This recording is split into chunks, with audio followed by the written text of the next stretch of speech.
Alright, here we are in our run and driving video of our lifted up regular cab shorty F-150.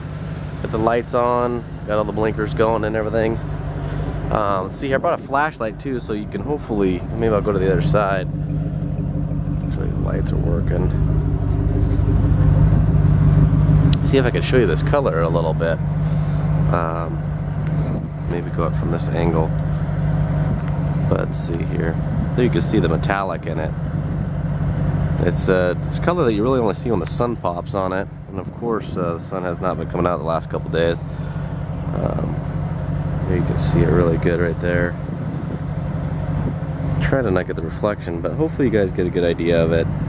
But it's like a metallic black cherry is the best way to put it. You can see when the light hits it. So you can see it's all warmed up. You know, no smoke coming out or nothing. You know, this is a pretty big truck. I mean, it's got super swampers. You know, this SSR, they are a radial tire, but they really don't ride the greatest. You know, I'll be honest with you.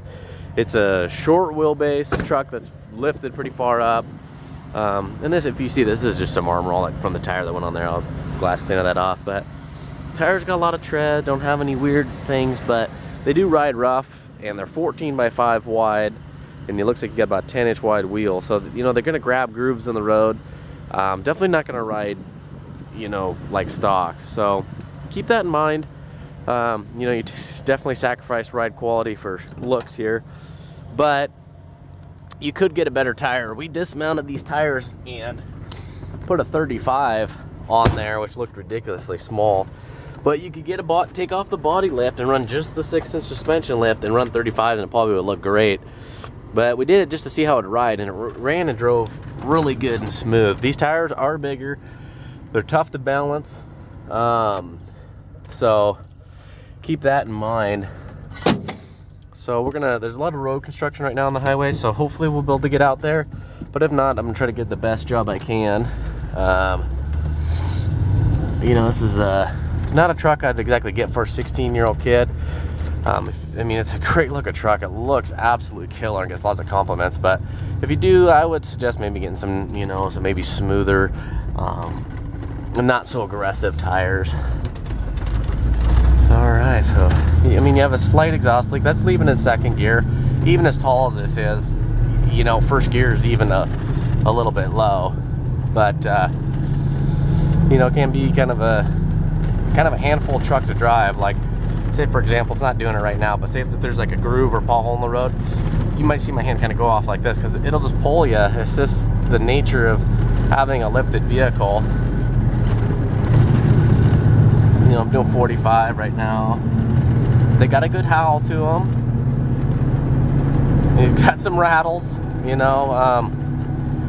To be honest with you, I love stock trucks too, but I am the kind of guy that does sacrifice ride quality and stuff like that for looks. I love lowered trucks, lowered cars. I love lifted up trucks. You know, my personal truck is a lower down 2000 Silverado regular cab shorty, and a lifted up crew cab diesel Dodge with 37s. You know, I just love an aggressive looking truck. So keep this all in mind. You know, I want to be honest with every one of you guys and let you guys know that this ain't gonna ride like a Cadillac. It ain't gonna ride like stock.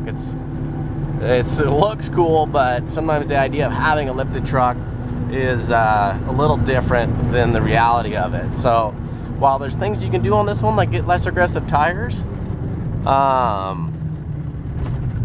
or lower the body lift down, or remove the body lift and put just stock bushings.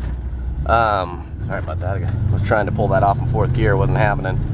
But you know, and go with a smaller tire, that's cool too. There's just a bunch of different ways you can go about it. Or if you're a guy that used to driving a lifted truck, it's kind of a handful. It's definitely not a truck you want to have a couple, you know, have a beer on and then hit the road. I mean, it's a, you know, you can have two hands on the wheel type situation. You know, it's not that it's a white knuckle ride or it's got real you know, anything wrong with the suspension or steering. It's just a handful. I mean, the brakes are, you know, the brakes are solid. No major leaks come from up front. The clutch is really nice. So, you know, just keep all that stuff in mind. You know, we're just trying to give you guys the best idea of what it's like to be in this truck without actually being here. You know, your power windows, power door locks, all that stuff works. You know, I'll come to a stop and show you that. But I'm just trying to cruise around town. You know, the AC doesn't work, you know, it needs a recharge.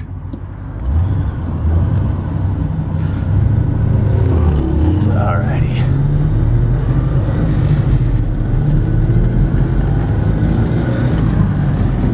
Trying to do the one-handed drive and shift and keep this thing strapped to me without it falling off. But you know, I'm doing 65 right now. I'm in 4th gear actually. You don't need the 5th gear too often. But I mean, you can see how it drives. Not too bad. I'll do the power windows, power door locks.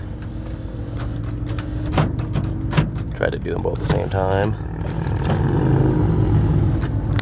Alright, gonna get going here.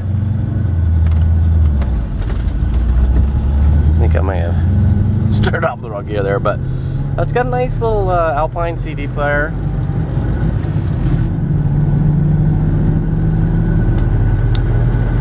Gonna cruise. You can see the gauge is working. I mean, you can see it shaking a little bit. The tires they're an aggressive tire.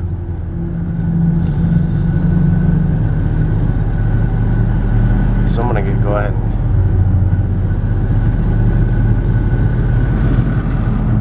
go into 4th gear there.